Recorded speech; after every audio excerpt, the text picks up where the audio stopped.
लोकसभा चुनाव के बाद देश को आज एक और चुनाव के नतीजों का इंतजार है।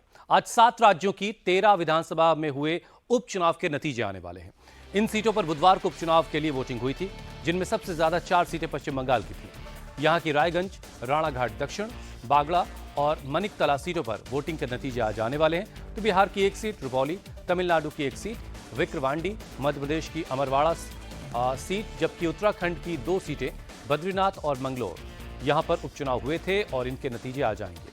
वहीं पंजाब की जालंधर वेस्ट सीट और हिमाचल प्रदेश की 3 विधानसभा सीटें देहरा, हमीरपुर और नालागढ़ सीट पर भी उपचुनाव हुए, जिनके नतीजे आ जाने हैं। बिहार में सीएम नीतीश कुमार के लिए रुपौली सीट साख का सवाल बनी हुई है, तो हिमाचल में सुखविंदर सिंह सुक्खू की पत्नी कमलेश ठाकुर के देहरा सीट से उतरने के बाद मुकाबला वहां काफी दिलचस्प रहा।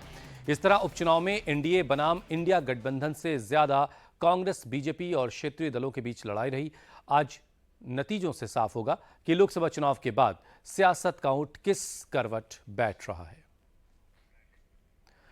तो 7 राज्यों की 13 विधानसभा सीटों पर हुए उपचुनाव के नतीजे आज आने वाले हैं। सबसे ज्यादा 4 सीटें बंगाल की थी, जहां पर चुनाव हुए, जहां पर उपचुनाव हुए और उनके भी नतीजे आएंगे। इसके बाद हिमाचल में 3 सीटों पर वोटिंग हुई थी पिछले बुधवार को, और उनके नतीजे भी आज आने वाले हैं।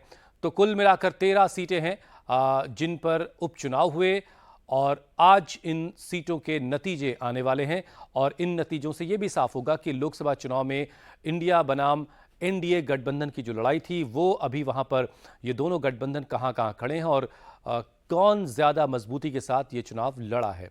रुपौल जो सीट है बिहार की, रुपौली, वहां पर बिहार के मुख्यमंत्री नीतीश कुमार की साख दांव पर है। तो हिमाचल प्रदेश की से सुखविंदर सिंह सुक्खू की पत्नी ने चुनाव लड़ा है, इसलिए वजह से वहां भी सबकी निगाहें लगी हुई हैं।